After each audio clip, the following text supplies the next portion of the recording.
All right, so let's go ahead and get started. As you know, well, not as usual, but I would usually sometimes do this.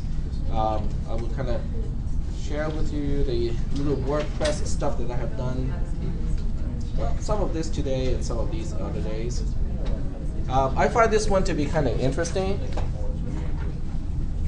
Okay, are you guys ready? Okay. So I think this one is kind of interesting because when you just look at the title, you would look at these three terms and you say, you know, how can they possibly be related? Elmo, Captain James Kirk. Now note that I left out his initial, and also Linux. You know, these three items typically are not mentioned in the same breath, right? I mean, one is typically people associated with a Muppet in Sesame Street. The next one is Star Trek, and the last one is the operating system that I'm using right now. So how would these things how can they get connected into one single thing? Well, here's a picture of that. It's the USS Zumwalt, which is the last name of Admiral Elmo Zumwalt. So that's where the Elmo comes in. It's basically it's a destroyer. It's the largest destroyer currently in the fleet. It was launched in October last year, so it's fairly recent. So what about the other two pieces? Linux is the operating system of all the computer systems on the ship.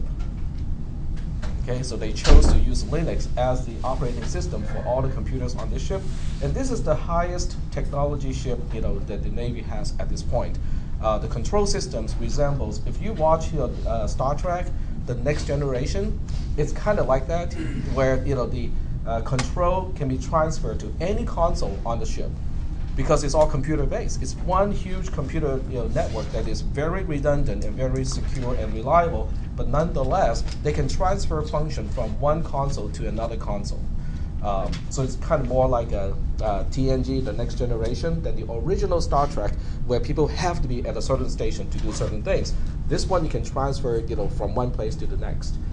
And also because it is so computerized, the crew in the controls center is quote unquote optional.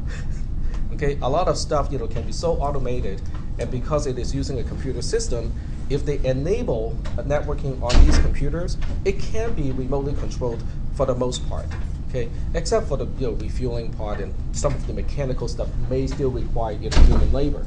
So that's the Linux part. What about James Kirk? Well, that turns out to be the captain, the name of the captain of this ship. And I'm not kidding. It's James A. Kirk, not James T. Kirk, who's the captain of this ship.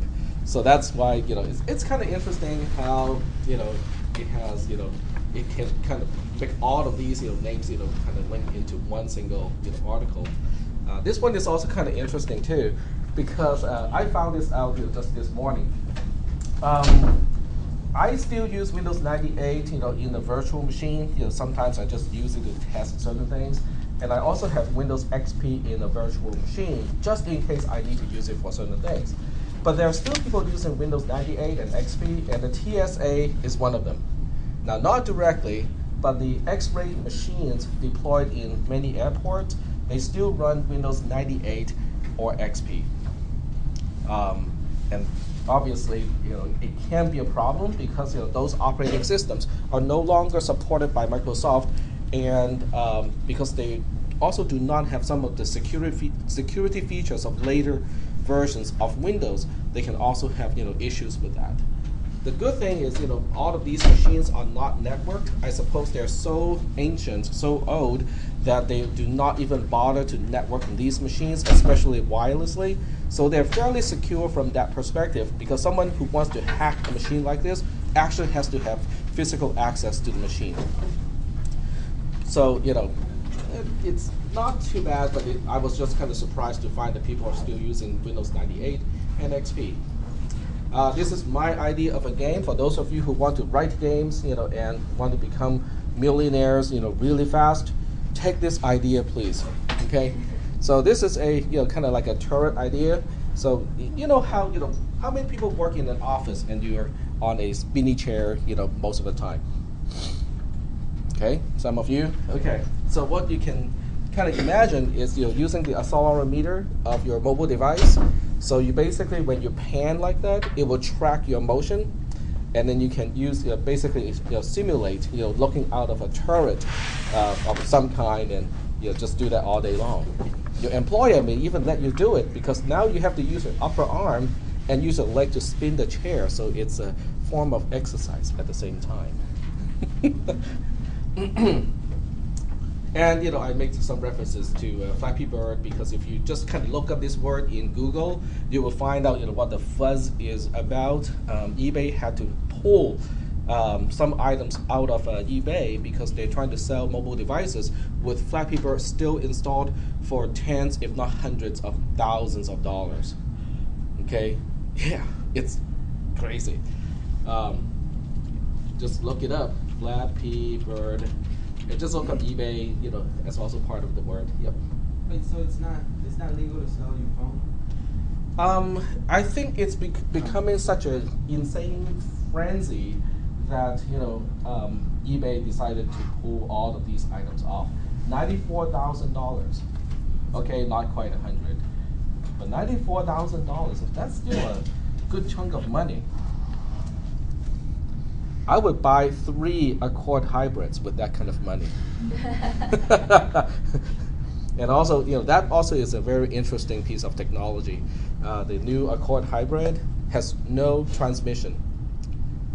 Yeah. Yep. And also the guy giving it up, he can't transfer that to somebody to let them. That part I don't know. I have not read up that part yet. Some people mentioned that it's infringement on Nintendo's trademark and stuff like that. So I haven't really looked at that part. But since I mentioned Accord hybrid, it's also very interesting because it would not have been possible without computers and without control systems. The car has no transmission as we know transmission. In other words, everything are fixed ratio. All the mechanical linkages are fixed ratio. Okay, if the gas engine is engaging the drivetrain, it is at a fixed ratio. The gas engine hooks up to the generator at a fixed ratio. The electric motor drives the drive axle at a fixed ratio. So there's nothing that is quote-unquote variable whatsoever. So how does it work? I mean, the picture, the schematic, where's my pen? Does it use maybe electric when the gas Yeah, it engine uses doesn't have the electricity. torque? Exactly. So it's kind of like halfway like a Chevrolet Volt. Okay. So the way it does it is you have a gas engine here.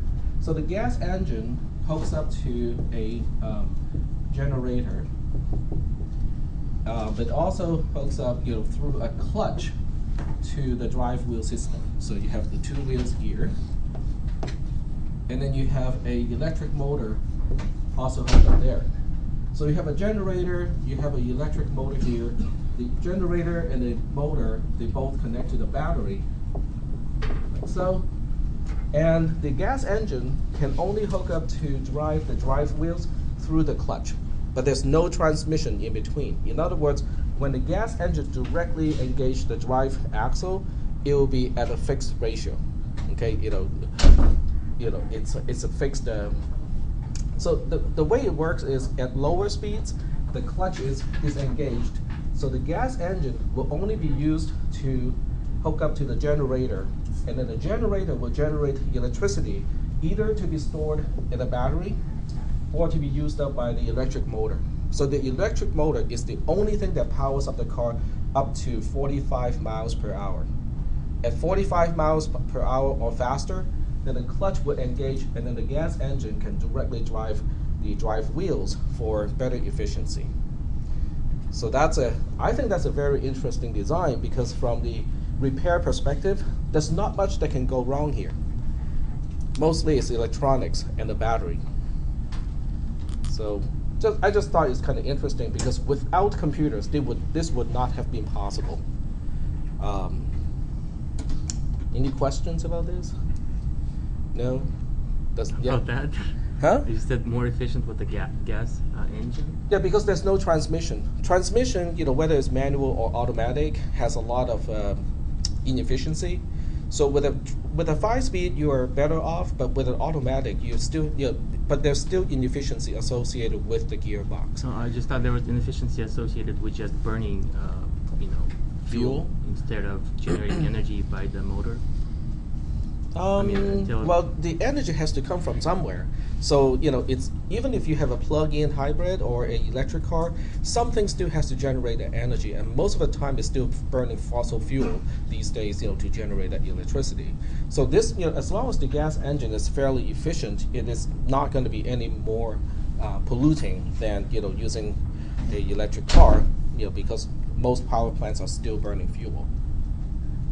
Does anyone want to guess the fuel efficiency of this car? It's a Accord-sized car, which is about the same size as a Camry. It's a mid-sized, type of car. 70?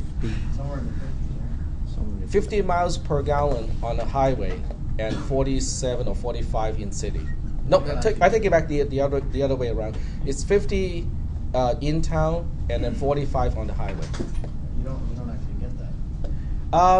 It depends. Some magazines test drove the car and they got up to 554 miles to a gallon. So it depends on your driving habit and how heavy your right foot is. But it's a very interesting design that would not have been possible without computer systems. There's got to be a clutch there somewhere that's got to transfer the power. There's one clutch. That's the only clutch. Yep. So anyway, there's one more piece. I think there's one more piece here. Who gets into computer science, or rather who does not? It's an article that I got from email, and it shows an interesting statistics. It's not in California, obviously, okay, but if you just read the title of the article, in some states, they recorded no people of particular gender or ethnicities to take the AP computer science exam at all. 0 out of the entire state. And I find it to be quite interesting how out of an entire state there will be no one of a certain gender. I mean, the gender part is even more interesting because it's about 50-50 if you look at the population, and yet 0 would take the AP computer science exam in those states.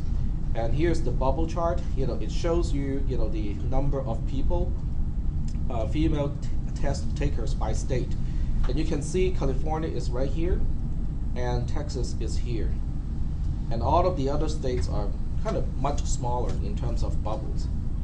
I'm not sure whether the bubbles are they're reflecting actual numbers. So because California is a pretty big state with a lot of people, that's why we have a bigger bubble. But also even in terms of percentage, it's 21.64%. In Texas, it is 22.87%, basically out of 100% of people. So it's kind of skewed still, but it's definitely not 0 either, like in some other states. So I just find the statistics kind of interesting, and I'm also finding in classes like this, the proportion of female students is getting closer and closer to the natural proportion in population, and instead, of 1 out of an entire class of 44, which actually happened in the past few years. So, just interesting statistics that I want to share with you guys. And Flappy Bird, don't pay that $94,000 for an iPhone 5. All right, so getting back to the more kind of boring stuff, I have a new homework assignment. So I'm just kind of keeping you guys busy the whole time. This one is on a while statement, which we will cover today. So I will usually do things like this, so that I will talk about the homework assignment first. And then in the class, I will talk about the concepts that you need to know in order to do the homework. So I will just go through a preview first of the homework assignment, and then when we talk about it, you can try to connect the ideas that we talk about in class with this. And I think I changed the refresh rate of the monitor. Change back to 71. Now we get to see the entire screen. So this is the code that we need to trace for the new homework assignment. Sheet 2 is already kind of pre-done for you. I have all the columns set up already. So your job is to finish up the trace and turn it in. Okay, so let's go ahead and take a look at loops later today. We'll go ahead and finish up conditional statements first, and then we'll take a look at while loops. Are there any questions at this point about conditional statements? Does anyone still remember anything about conditional statements from last Thursday? And or. Okay, we talked about the logical operators. We talked about conditional statements. So now it is time to combine the logical operators with conditional statements so that we can try to find the maximum of 3 variables. Okay, remember the 3 variable thing? That was our challenge, is how do we find the maximum of 3 variables instead of 2? And the answer is like this. So let me use a text editor as my little whiteboard here. Okay. So the answer is to do it like this. Okay, we say if x is if w is greater than or equal to x and w is greater than or equal to y, then w is the maximum. So we make z the same as w.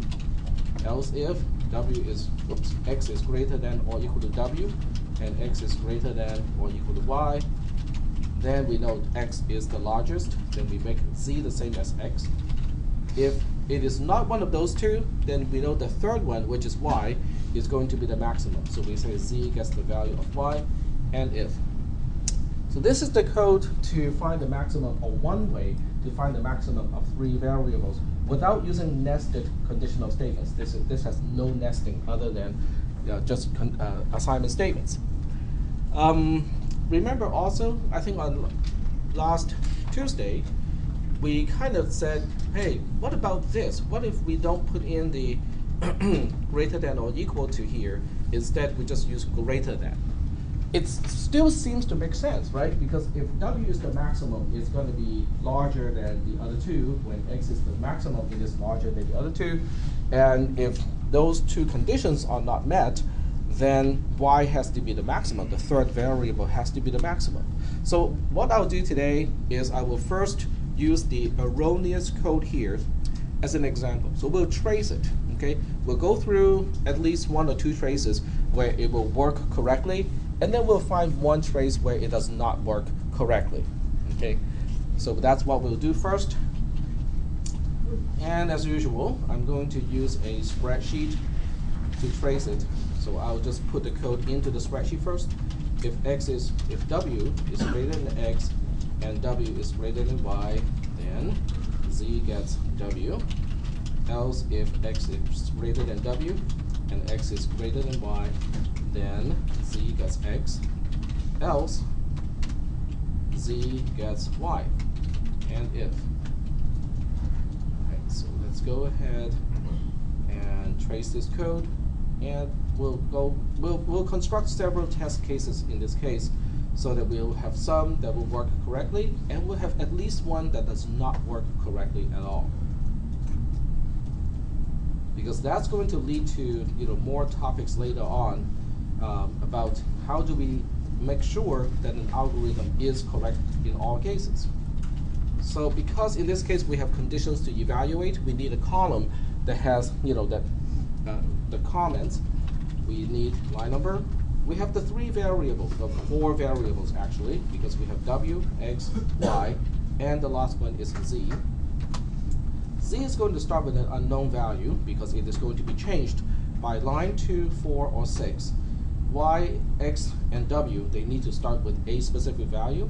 So we'll just go ahead and make it work first. Okay, so we'll just make this case. This is our test case. It's going to work just fine in this case.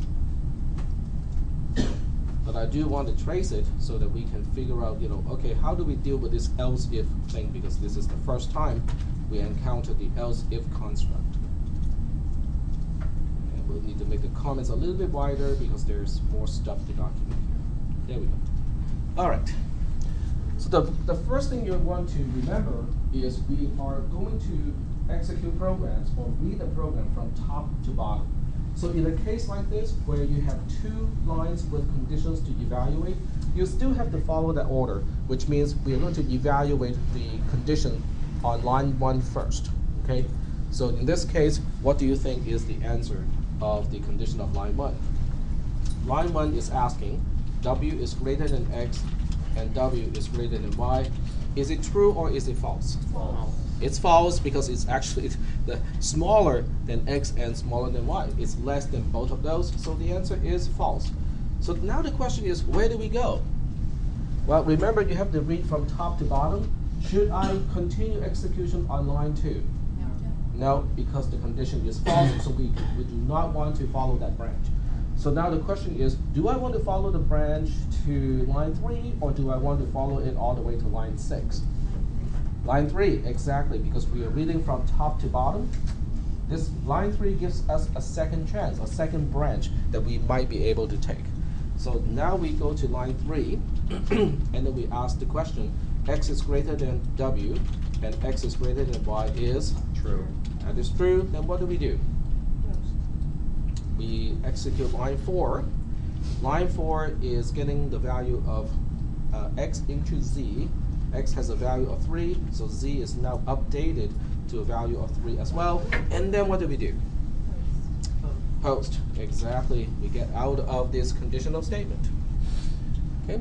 So now the question is, according to the post condition, the maximum of 1, 3, and 2 is 3. Is that correct? Yeah, that's correct. No problem. Okay. So in this case, it works fine. Okay, the algorithm actually works just fine with this test case. So the next thing we'll do is to copy and paste this, and we'll change a few things around and test the algorithm again. So we want to test 3, 1, 2 like this and see whether it works. Okay. We're back to line 1. So now we are asking the same question. W is greater than X and W is greater than Y is true in this case. We execute line 2 because it is the branch associated with the condition that is true. Yep. It must satisfy both. Yes, because of the conjunction, because of the word and. So that means the entire thing is true if and only if both sides of the condition of the conjunction are true. So if it's false, if if it's at not least true. if at least one side is false, then the whole thing is going to be false. Okay. So on line 2, we are going to copy the value of W into Z. W has a value of 3 in this case. Z is going to end up with a value of 3, and we are done because we only take one of the branches, or none in some cases. But in this case, we are definitely taking the first branch because the condition on line 1 is true, so we are taking that branch on line 2, which is associated with the condition of line 1. Yep. If there was no else before the second if statement, would we continue going? That would be a syntax error. Okay. Because in this particular syntax specification, you either need an end if to end a conditional statement, so you break it up into 2 conditional statements, or you use an else to basically say this is a continuation of the same conditional statement. It's just that now we have a second condition to evaluate. Good. Yep. My question is, would we have it wrong if we also on two, we also put the values of the other stack? How You mean fill in the cells? Because it was already, known. That would not be incorrect if you want to fill up these cells like this. You mean like this? Yeah. That would not be incorrect. That would still be okay. It's just a lot of extra work to do. Yep. So we just do blank if it hasn't changed.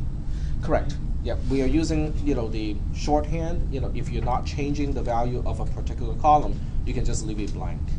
Yep. On C plus or C plus, does it give you which line you're working on? Like if you calculate, it give you like a number starting, and you start programming, or you. Well, or you every see just line code? still has a line number, but it doesn't give you a trace like what we are doing here. Yeah. Okay. Any other questions? Right. If there are no questions, we'll go ahead and try, at least 2 more cases. One would still be working fine, and then the other one would be incorrect. So just copy it and paste it. And we'll change this one so that it is y that is the maximum. So we have y being 3, x being 1, w being 2, z does not need to have any particular value, because even if it had any, it will be overwritten right away by the conditional statement. Starting on line 1 again, w is greater than x and w is greater than y. If there's a value on z, do you add it? Say again? If there's a value on z, do you add it to I can put a value there, but it won't, it's going to be overwritten by the algorithm anyway. So I don't need a value in z to begin with, but with x, y, and z, w, x, and y, I do need a value because I need to compare. If I don't know what I'm comparing, I cannot execute the algorithm. All right, so let's answer this question. W is greater than x and w is greater than y. Is it true or false? False. It is false because even though w is greater than x is true, the second part, which is w is greater than y, is false. True and false is false. Okay, because it's a conjunction. If at least one side is false, the entire thing is false. So that's why this is a false. Now, if it is false, we have to fall to the second conditional statement, or the second condition of the same conditional statement, which is on line 3. On line 3, we are comparing x to w. X is greater than w is false. X is greater than y is also false. So we have false and false, which means the whole thing is false because we have at least one side being false, so the entire thing is false. So now we have to document it and say exactly the same thing. X is greater than w and x is greater than y is false. So in this case, we have no choice but to fall to line, all the way down to line 6, because line 6 is basically a catch-all type of branch, which says, if all the conditions prior to line 6 are all false in this case, which means line 1 and line 3, then we'll continue execution using line 6. It's a catch-all type of thing. So in here, we copy the value of y to z, and z ends up with a value of 3. We're done with this. We are now at post. Are there any questions about this trace?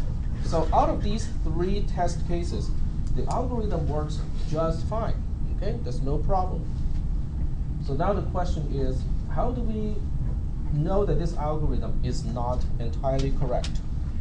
What's the name of this trace again? The name of this trace. Oh, I thought it was just because we were doing 3 variables. I thought there was a third name. Never mind. Oh, well, the conditional statement itself is also called, I call this a multi-branch conditional statement, because normally you have 1 or 2 branches. In certain programming languages, you can have this type of construct, which I call a multi-branch conditional statement, because you can have any number of branches. All right, so if yep, go ahead. So how can we distinguish between conjunctions and disconjunctions? Conjunction and disjunction. Yeah. Conjunction is and, disjunction is or.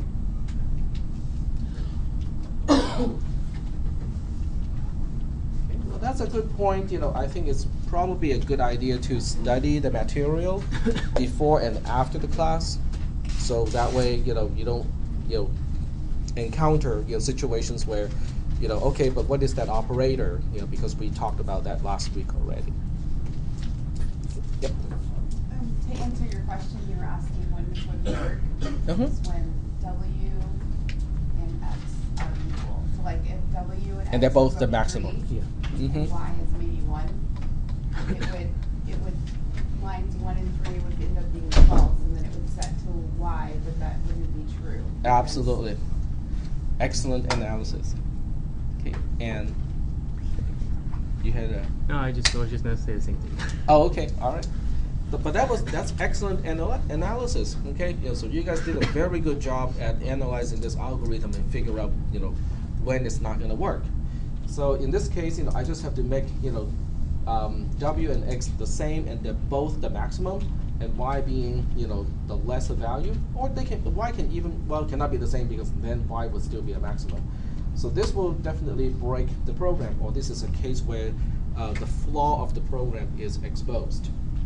Because when we go through the comparison, w is greater than x is false, right? Because 3 is greater than 3 is false. It is not true. So we technically really don't even need to evaluate the second side or the right-hand side, because if one side is false, the entire thing is going to be false already. But W is greater than Y is true, right? So we have false and true, which means the entire thing is false. Well, if it is false, we cannot take the branch on line 2. We have to skip to line 3 to evaluate the second condition of the multi-branch conditional statement. Then we encounter exactly the same problem, because X is greater than W is also false, okay? Which also means we don't really need to evaluate X is greater than Y, but that ends up to be true. But false and true is still false. So the entire thing is false. We cannot execute a branch on line 4, and we have to fall all the way down to line 6, which is our catch-all branch. The catch-all branch is going to copy the value of Y, which is 2, to Z. Z ends up with a value of 2. We get out of the entire conditional statement, and we end up with a wrong result as well, okay? Because Z now has a value of 2, and 2 is not the maximum of 3, 3, and 2. Is that making any sense so far? So here comes the other question. If I did not tell you ahead of time that there is a flaw in this algorithm, how many people would have spotted it regardless? You should have spotted it by the answer at the end. Say again? You should have spotted it by the answer at the end. Right, but if I did not trace it and did not mention that there was a problem with the algorithm to begin with, how many people would look at the algorithm, be told that it is supposed to find a maximum of 3 variables, and still be able to spot and say, hey, this doesn't look right, it doesn't work in certain cases. If we were told that it's a max of 3 variables, then I would look for it, but if we weren't told, Right. It's difficult, okay? If I told you it is flawed to begin with, and you are just finding a way to prove it is not working correctly, that's one thing. But if I did not tell you it is flawed to begin with, then it's much harder to actually find out that it is flawed. Yep. If I didn't make it, I could totally find it, but if I made it, then I'd totally skip right over it. Say again? If I made the algorithm myself to find the maximum, I'd totally skip right over it. Right. But if I was just given the algorithm, I could totally spot it. Okay. But this is still kind of analogous to the problem that I was showing you guys before. Remember, I was showing you, well, maybe I did not mention in this class. So basically, you can kind of imagine all the possible inputs to be a solid, circle like this. So imagine this entire thing is in blue color. Okay, it represents everything they can throw at the algorithm. Okay, now if I use my black pen here, it is actually indicating cases. This is actually, I reversed the caps, so that's why I have wrong color. So imagine the black dots are the ones that are representing the cases where the outcome of the algorithm is observable to be incorrect. Okay, so now, but I don't know ahead of time, where the black dots are. You can kind of also imagine this is we have the black dots are in the background, and then in the foreground I have an opaque blue disk on top of the black dots, so I cannot visually see the black dots. Is that okay so far? So I'm going to stand here. If I just throw darts, backwards without even looking, and I pull the dart out and go, oh, okay, I see a black dot behind this one. That's when I realize this algorithm is not working correctly. Because if I pull the dart out and there's no black dot behind it, then the algorithm is still working correctly for that particular test case. So the question is, what are the chances that if I randomly throw darts at this board, that I will land on a particular spot that is black behind the dartboard? Slim. Can be very slim. Okay, it depends on the algorithm, depends on how big the board is. Yep. It depends on how many tests you do. It depends on how many tests I perform. Yep. Exactly. So with 3 test cases, it's definitely not enough, right? I can even throw a lot more test cases at this particular algorithm until I get to this condition here, where W and X are both the maximum and Y is this one smaller one. I would never be able to find that this algorithm is flawed. Okay? So that really kind of makes us think, well, if it is so hard to prove an algorithm is correct by throwing dots, by throwing test cases at it, how are we going to do it? Okay, what is a reliable way to prove or verify that an algorithm is in fact going to do what it is supposed to? Yep. You don't have to do random test cases. You can say, you can take, let's say, all equal values, then you make one of them bigger, then smaller, then you Okay. just That may be possible with algorithms involving 2 or 3 variables. But what about a word processor? How many different ways can you use a word processor? Yep. So I'm not sure, but I'm guessing to use the loop and repeat the situation over and over to see if the outcome. Well, so once again, it depends on how many variables are in play here.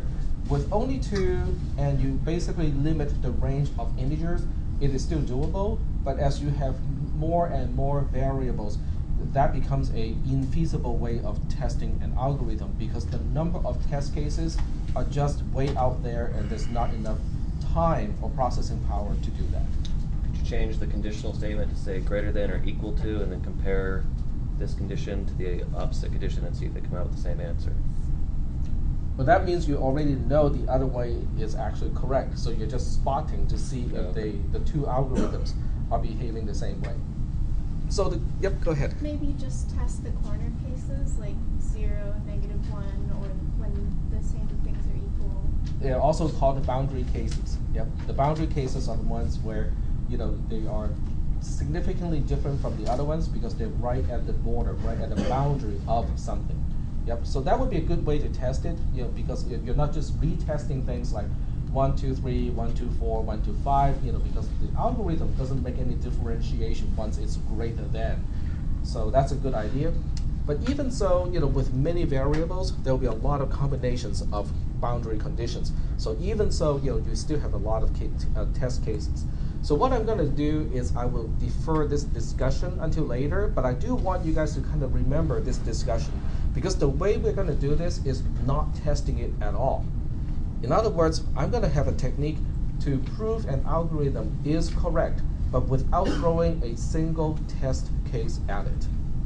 Instead, what we'll do is we'll analyze the algorithm from a mathematical perspective and actually step-by-step prove an algorithm is going to do what it is supposed to do without a single test case. Okay, so with a mathematical proof, we can prove once and for all that it will work regardless of the values of x, y, and z. Okay, so that would be a kind of powerful technique, but at the same time, it also involves a little bit more math than some people want to deal with. So when we get to that point, we'll definitely look at it. So getting back to the notes here, how do we know the behavior of this code is supposed to be like this? If the first condition is false, we fall onto the second one. If the second one is false, we get to the catch-all case and then execute that one. So how do we know that? Well, the answer is actually surprisingly simple. You read the notes. It's already there. So if you read this part here, module 13, if you go to else if, that's basically the explanation here. Okay, if you have a multi-branch conditional statement, this is the condition of the first line, or line 1 in our case. This is the condition of line 3 in our case. So there's a full explanation later, and this diagram actually directly corresponds to the code that I just wrote that did not work correctly. Okay, it's exactly this picture, because you're always entering from the top. This is always the first condition that you ask, that you evaluate, because it's the first one that you encounter. If this one is true to begin with, you take this branch here, you perform whatever branch or operation is associated with this condition, and then when you're done with that branch, you just get all the way out of the entire conditional statement. On the other hand, if the value of the first condition is false, then you take the false branch and then you evaluate the second condition. And then at that point, you have another branch. If it is true, then you execute the then branch of the else one. Okay, I know it's kind of confusing, but it's the condition of the branch right next to the condition.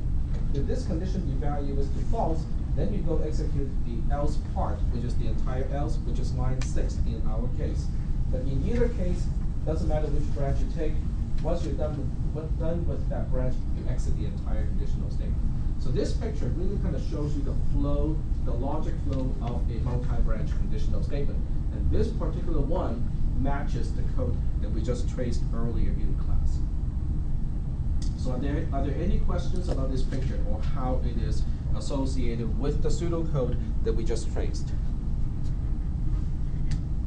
Questions? Okay.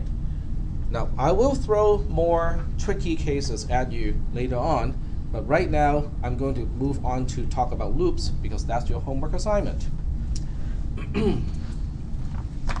So loops are down here, has its own link. And what we'll do is we're going to skip over the repeat loop here, and we'll go start with a while loop.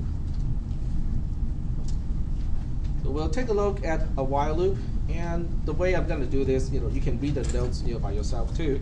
But what I'll do is I'm going to skip all the way to the picture of a while loop here. Okay, this is the picture of a while loop or pre-checking loop.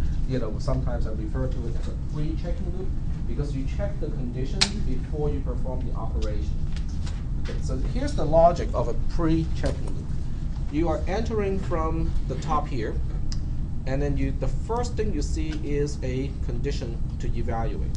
Now, depending on the result of the condition, if the condition evaluates to true, you go into the statement and perform whatever operation is specified in the loop. If the condition evaluates to false, then you take the false branch. But you can see the false branch goes all the way around, and it takes you to the exit of the entire construct here. If you do take an action, the result of taking this action is to continue on this path here.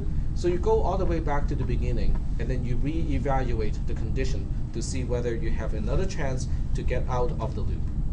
And that's called a pre-checking loop because the condition is evaluated before performing the action.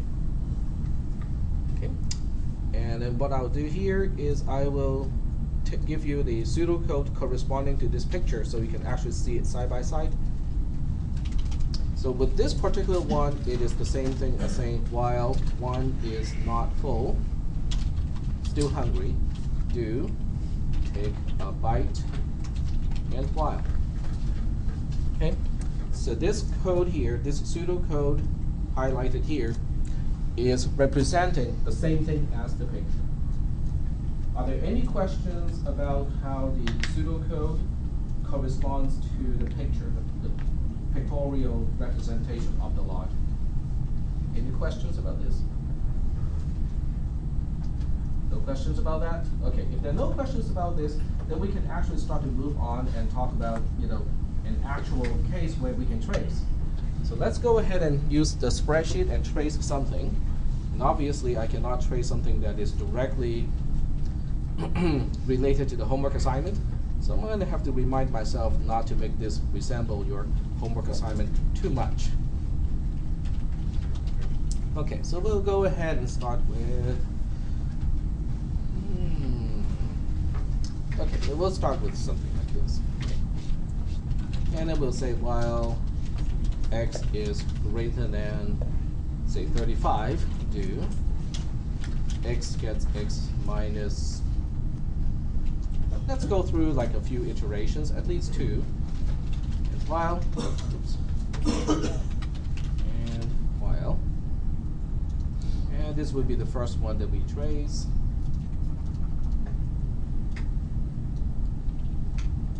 Are there any questions related to the pseudocode itself before we trace it? Okay, now you do want to kind of look at the picture again and then compare the pseudocode from line 2 to line 4 with this picture. X is greater than 35 becomes the condition that we want to evaluate. X gets x minus 3 becomes the action that we want to perform when the condition is true.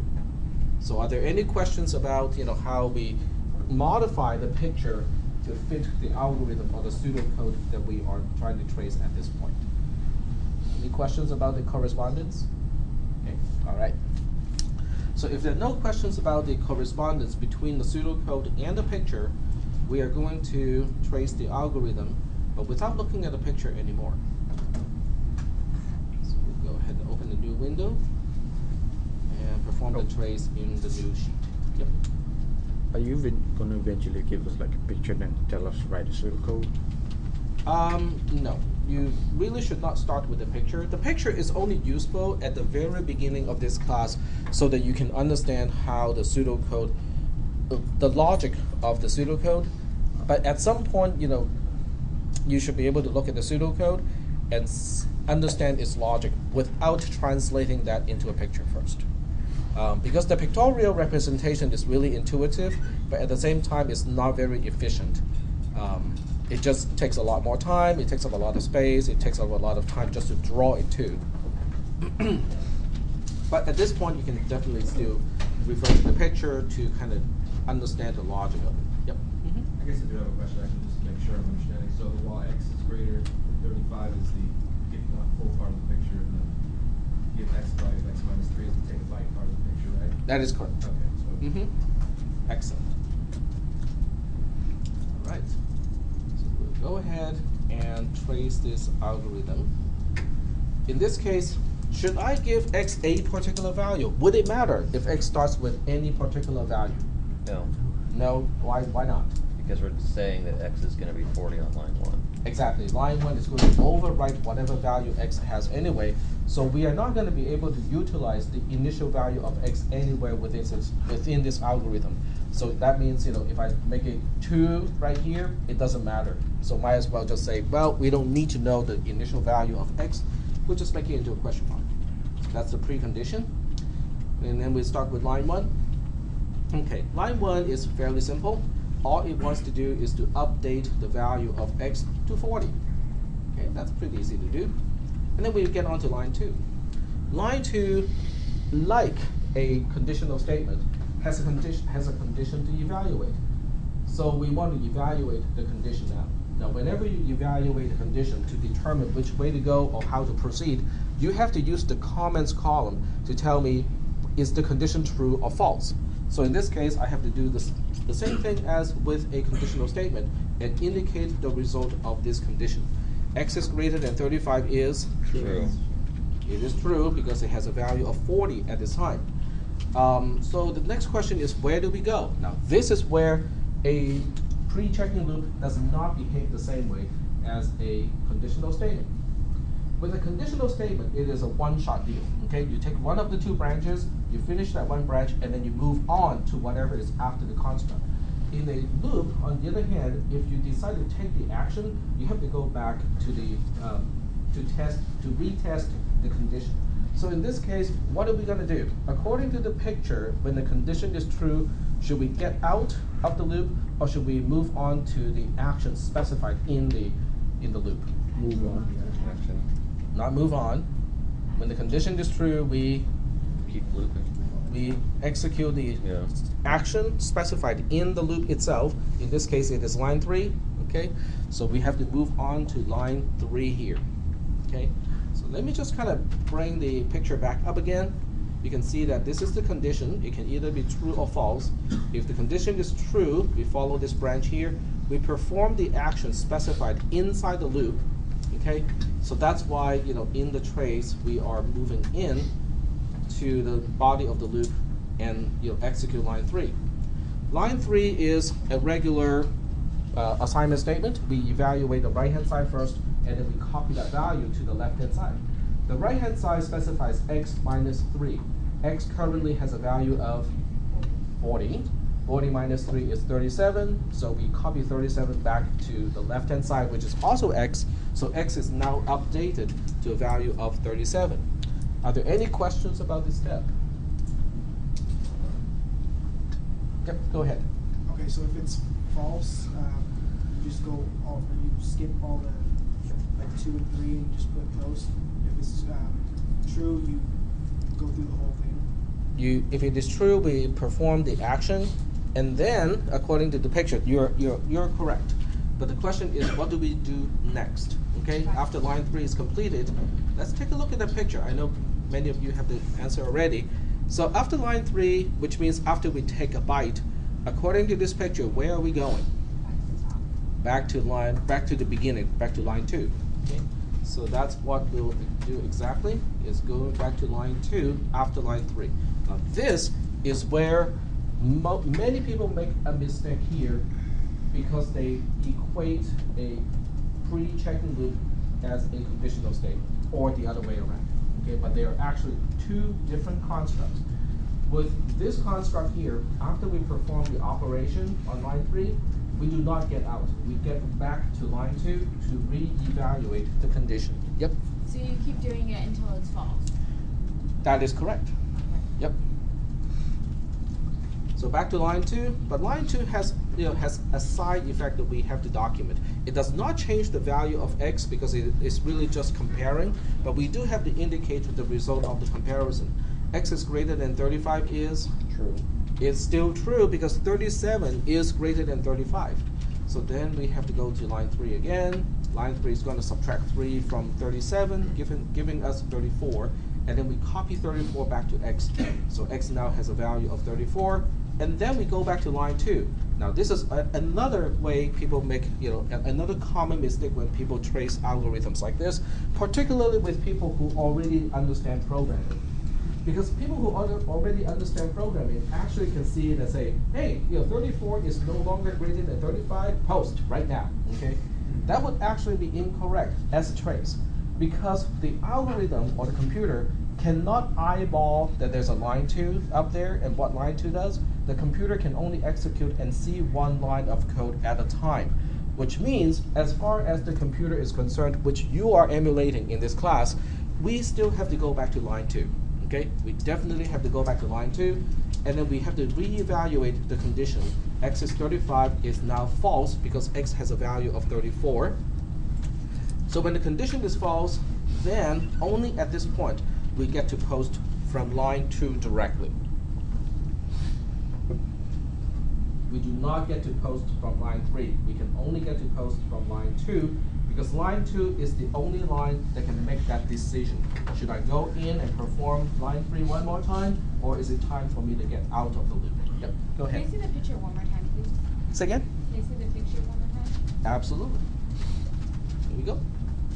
So you can see that the only way to get to the false branch is to go back, reevaluate the condition. Then you can determine and say, okay, I do want to follow the branch all the way out of the loop because the condition is false for this particular iteration.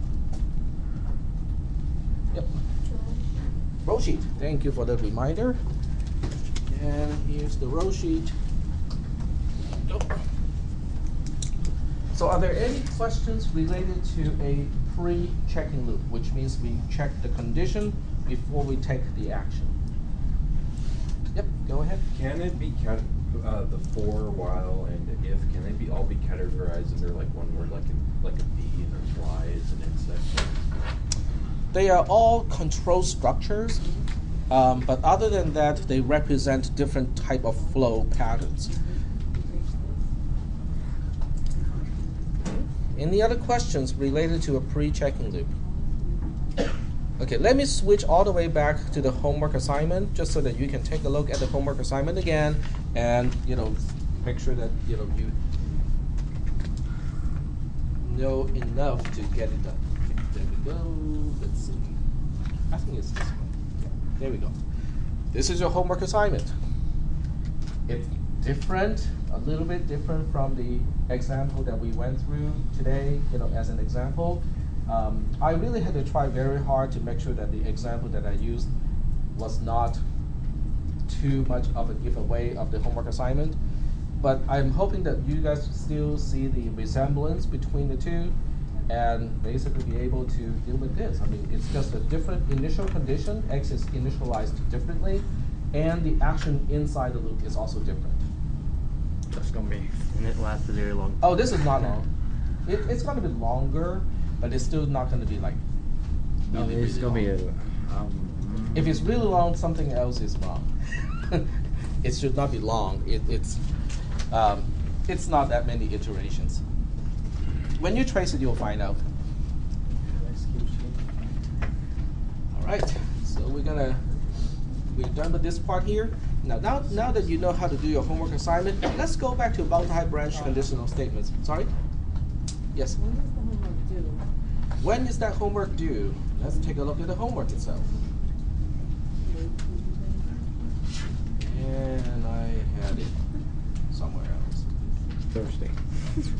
Well, it's usually 1 week from the day it was assigned. So according to this, it's Tuesday, February 18th, right before the class. Yep. Can you look at the assignments of the student? Because there's one feature and it says it's due a long time ago, but it feels like a homework assignment. Yeah, that one was never assigned, so I don't think you can even see that one. I can see it. You can see it? Yeah. There's a pre-post. And the pre-post? Yeah, pre-post. Where is it? It's not on this page, right?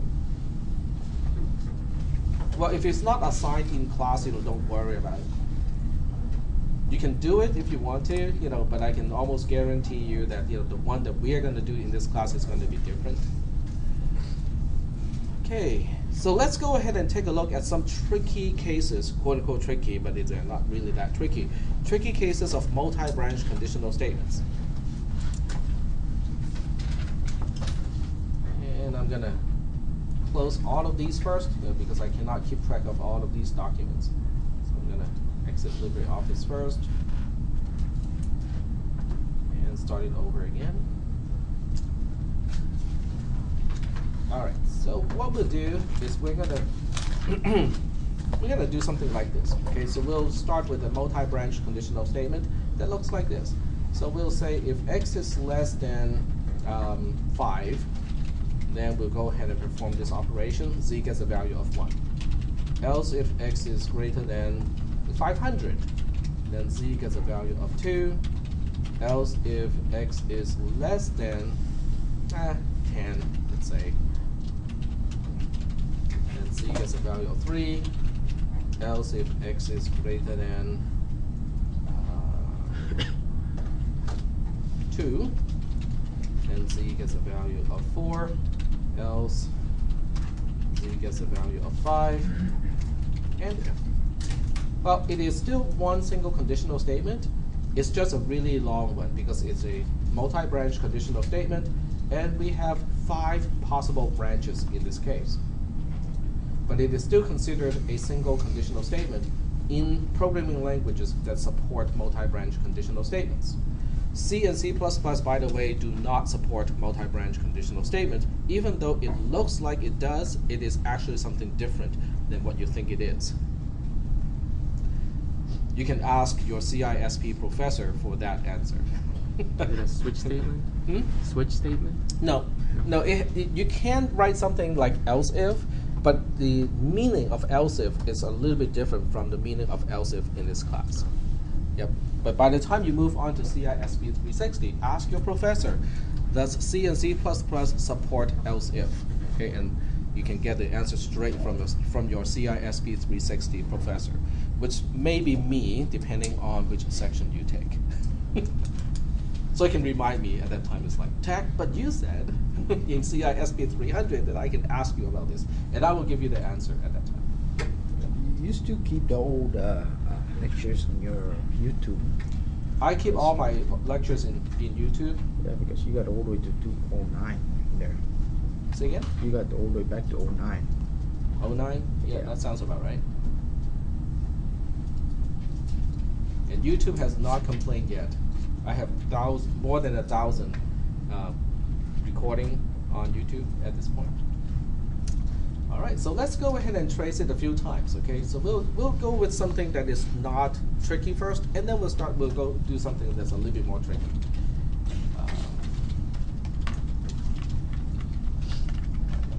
This is X to Z.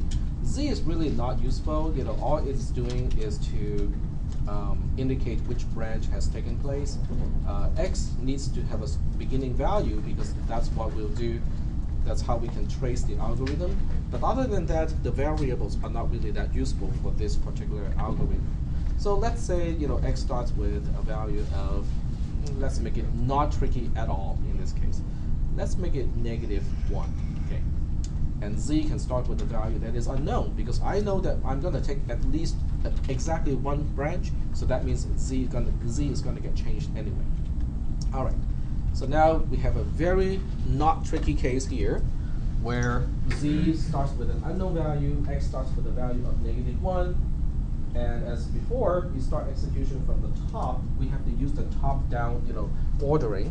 So when we execute line 1, we have to document the condition itself. X is less than 5 is True. true. All right, that's pretty obvious. Oops, true here. And then what do we do?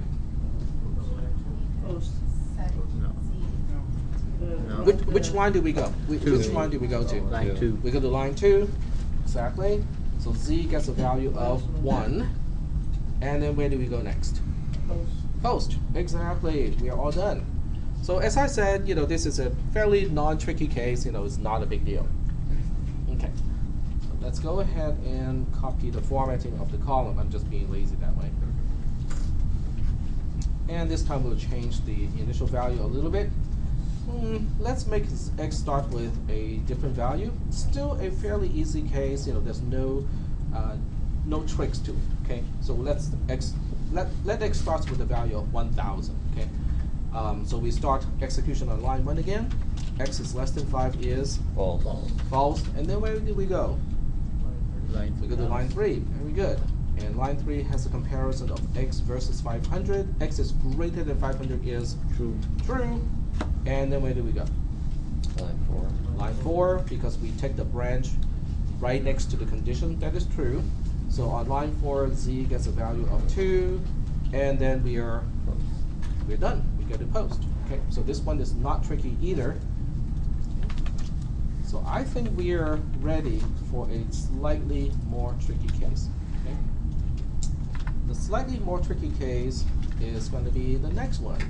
The next one is going to be the precondition states that X starts with a value of 3. Okay, this one is a little bit more tricky.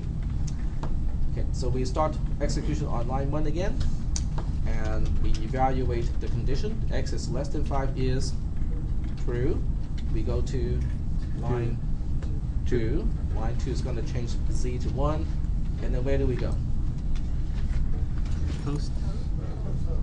Well, you guys got it, okay? So this is becoming a boring case, right?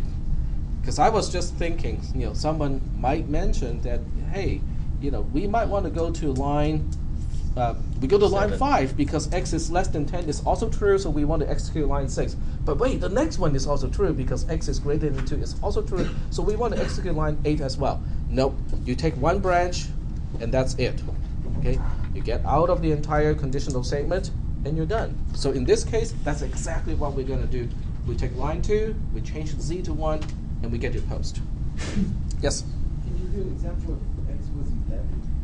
X is 11? Sure, let's go ahead and test if X is 11 next. And are there any other questions? Yep. What you just said. Can I repeat what I just said? We take one branch and then we exit the entire multi-branch conditional statement. Because if you remember the shape of a multi-branch conditional statement, in general, it looks like this. Okay, on the whiteboard, it looks like this. You have this branch represents the branch of line 1. And then if line 1 gives you a condition that's false, you follow this branch here. Then it has another condition to evaluate, which is the one on line 3. And then you go, if this one is false, okay, these are the false branches. So if this one is false, you move on to the next one. So in our case, we have 1, 2, 3, 4, 5. So this is representing our pseudocode here. But in each case, for each condition, we have a branch. This is line 2, line 4, line 6, line 8.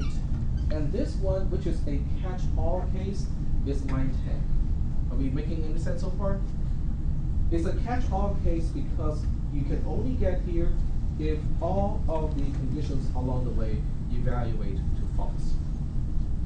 But what is going to explain the answer of this trace here is all of these branches, they all get to the exit point directly. So that's why when you take one of the branches, doesn't matter which one, you do not take any other branch of the same condition, multi-branch conditional statement. Is that okay? So you want to remember this picture. Okay, let's try 11. Okay, so we'll go ahead and just replicate it to get another test case where x starts with a value of 11, and we'll figure out what it's going to do. All right, line 1, x is less than 5 is false. Okay, so we skip to line 3. Line 3, x is greater than 500 is false. Then we skip to line 5. Line 5 is x is less than 10. It is also false. We go to line 7. X is greater than 2 is true. All right, so finally we get 1. So z gets a value of, we go to line 8 first. Okay, line 8 is the one responsible to change z. And z gets a value of 4. And then we are done because we took one branch, and then after the branch is all done, we go all the way to the end of the construct, and that means we're at the end of this program. Okay? Yep, go ahead. There is no case where z is going to be 5, right? That is absolutely true. Okay, that's very good observation right there. The observation was there's no way we can actually execute line 10. Why? I can put any value into x, doesn't matter which one, but I cannot get to line 10. Okay? And the reason is? Because of line 7. Because of line 1 and 7. 1 and 7. Because between line 1 and line 7, it would catch all the possible cases. Yep. It's theoretic. Even if x was 5, you would still not. I mean, if x was equal to 5, if x equals 5, it still would be the same. If you did 2. it would. If x equals 5 exactly, It would end at 5. then we'll go to the condition of line 5 is going to be the first one that is true because 5 is less than 10. Then we'll take the branch on line 6, and then we'll get to the end. Okay? So for any given value, we cannot fail all the conditions on lines 1, 3, 5, and 7 simultaneously. That is the reason why we cannot get to line 10, because line 10 can only execute, according to this picture, if the condition of line 1, 3, 5, and 7 are all false. Okay? And intuitively, in this case, because we can look at this from the number line perspective, intuitively we can see that x is less than 5 is false, covers a certain portion of the number line. X is greater than 500 is false, covers another part of the number line. So if you negate each and every condition and look at which part of the number line is going to cover, by the time we get to line 10, the entire number line is already covered, which means all the values will trigger one of the previous branches to execute, and that's why it's impossible to get the line 10. Yep. Does every if need an else? Or can it go from else if x greater than 2 and if? No, because the whole idea of having a condition is so that you have a branch associated with it. So you have to have a then, and then you have to have an action associated with that condition. Very good. Okay, so it looks like I cannot trick you guys at all. You guys figure out everything already. Good job. Are there any other questions? Can I make this so that I have what we call a dead branch, kind of in between? In other words, if I just reorder things a little bit here, can I make a branch that is quote unquote dead, but is in between some other branches before we get to line 10? What do you mean by dead? A dead branch is a branch that has no chance of executing. In this case, we have a dead branch of line 10. Line 10 is a branch in this picture, but this branch is quote unquote dead because we can never get there. Yep. You put x less than 10 before x less than 5 and it'll catch everything that x less than 5 catches. Yep, that will do it. Or I can move line 7 all the way up here. That will make all of the other branches dead because between x is less than 5 and x is greater than 2, it covers all the cases already. Yep. So now here's the other question. Because the ordering of the conditions is so important when it comes to multi-branch conditional statement, and it can lead to dead branches, but sometimes it's not easy to spot the dead branches. Because what if we are not just using x is less than something, x is greater than something? What if this is in the format of Okay, how many people have already done your taxes for this year? Some, okay. Do you have to evaluate conditions when it comes to filling in your tax forms? If not, that means you are a regular citizen like you and like most people, like myself, okay? But if you are a corporation, a lot of times you have, special conditions to check and see whether it applies to you, okay?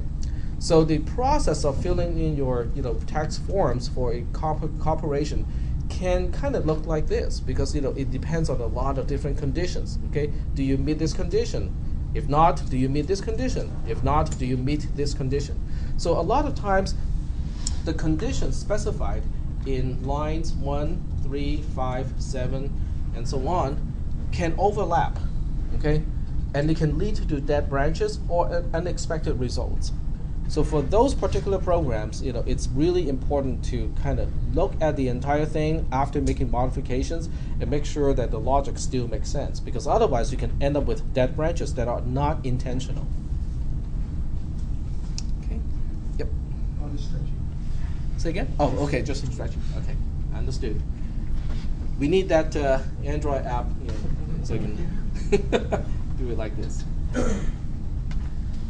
right. Any other questions related to multi-branch conditional statements?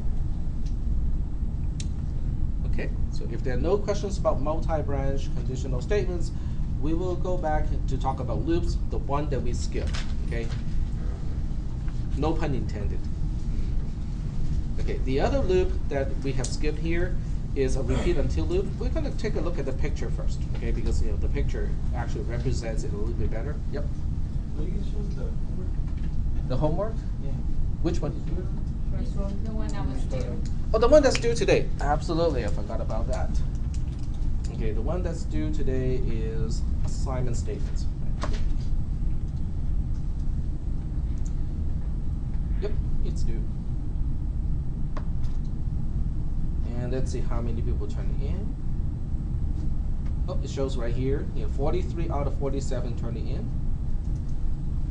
Let's go ahead and do it. All right, so here's the homework assignment. Sheet 1 has the algorithm. Let's make it bigger. And then sheet 2 has the trace. Let's make that bigger too. Here we go.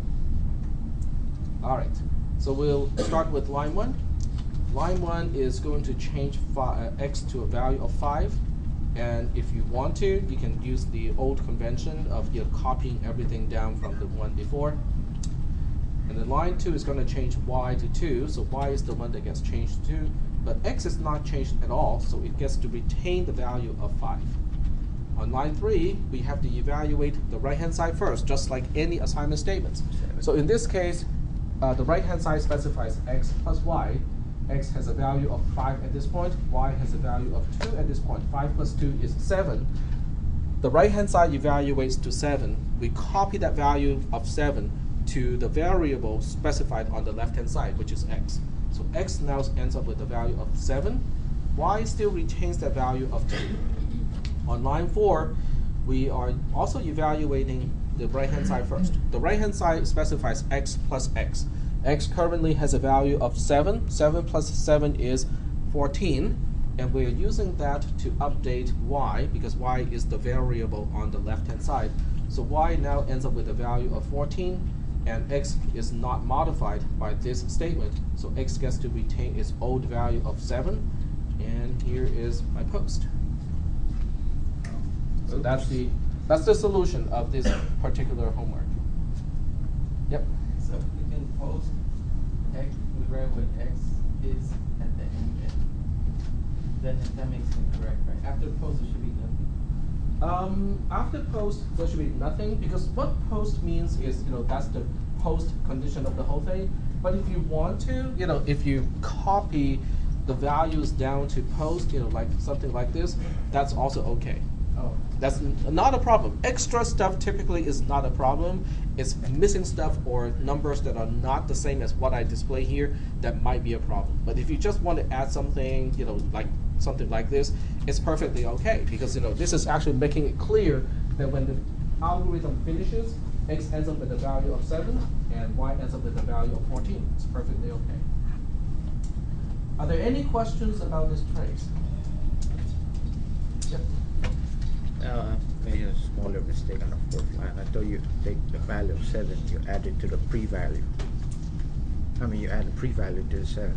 That's what I think. The pre-value. Which is nope, you always 5. refer to the current value of a variable. Remember, a variable cannot remember its past values. So once you change it, once you overwrite the value of a variable, that's it. It can only remember the current value. There's only one current value. Okay. Mm-hmm. But that's important because that's the whole point of the homework assignment, is so that you guys can kind of exercise what what we learned in class, and I have a chance to take a look at how you guys interpret the content of all the stuff that we talked about in class. Okay. All right. So are there any other questions?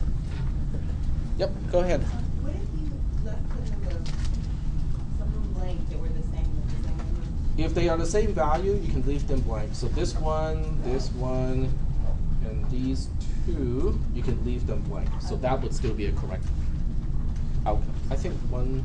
Number 4. Oh, I forgot. Okay, let's undo it and then we'll. This one we can undo. No, this one we can delete. This one we can delete. This one we can delete. And of course these two we can delete. So if you turn it in like this, it will still be okay. Any other questions? You don't have to put that question mark on the first line, do you? Hmm? You don't have to put that. Oh no, that one can be gone too because it's just retaining the value from before, which is unknown in this case. Okay. All right. Okay, so if there are no questions, work on your homework assignment that's due on Thursday, and work on the one that's due next Tuesday, so you can ask questions on Thursday. So if we put in 0 as the value of y on the first line, will you not be correct? That would be incorrect because another question, right? What is due a value of 0? I mean, if I don't put the Right, that's the notation that we use for convention.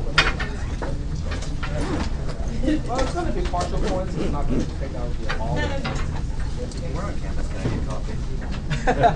The student center, Okay. It's the cafeteria. Okay. Yeah, it looks like an aircraft carrier. Oh, okay. Thank you. Mm-hmm. Yep. When do we have an exam? The exam is going to be